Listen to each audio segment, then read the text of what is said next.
Hello, Bacho.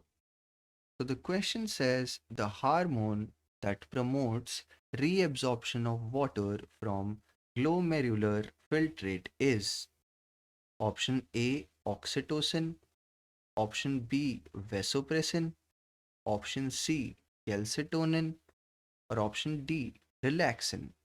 तो basically हमें उस हार्मोन का नाम बताना है जो किस चीज़ में काम आता है, जो प्रमोट करता है रीएब्जॉर्प्शन ऑफ वाटर का।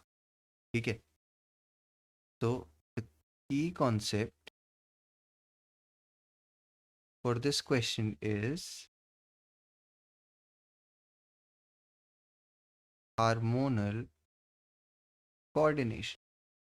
हम देखते हैं अब सारे हार्मोन्स को, इनका क्या क्या काम है और ये कैसे कोऑर्डिनेट करते हैं कुछ पर्टिकुलर फंक्शन को, और फिर हम आइडेंटिफाई करेंगे कि हमारा हार्मोन कौन सा है जो हमें आइडेंटिफाई कर।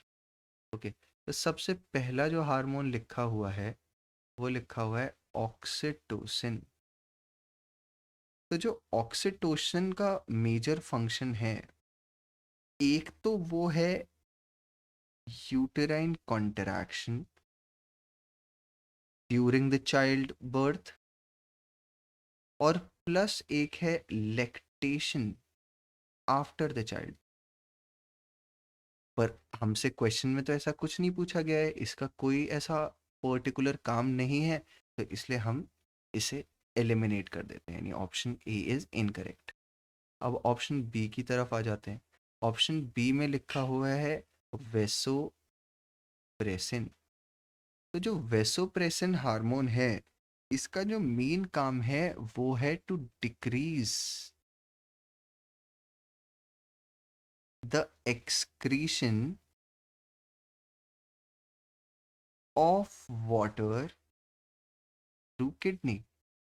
And how does it do that? ये डिक्रीज कैसे करता है वाटर का एब्जॉर्प्शन? बाय रीएब्सॉर्बिंग,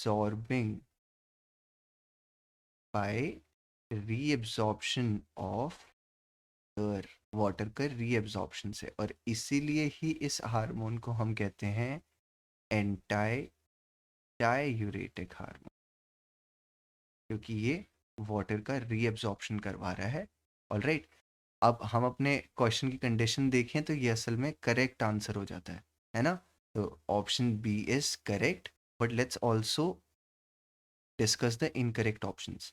सी में दिया हुआ है कैल्सीटोनिन। तो जो कैल्सीटोनिन हार्मोन है, it's major function is to regulate calcium level in blood. Okay, तो बेसिकली ब्लड कैल्शियम लेवल को मेंटेन कर रहा है।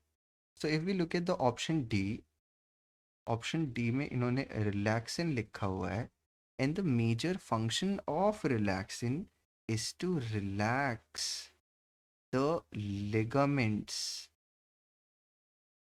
इन पेल्विस। इन पेल्विस रीजन जो लिगामेंट्स हैं उसको रिलैक्स करना, plus to soften and widen the cervix during childbirth। ये मेन इनके फंक्शन है रिलैक्सिंग के। तो the right answer is B, बाकी सारे गलत हो जाते हैं, right? So I hope you understood the question. Thank you.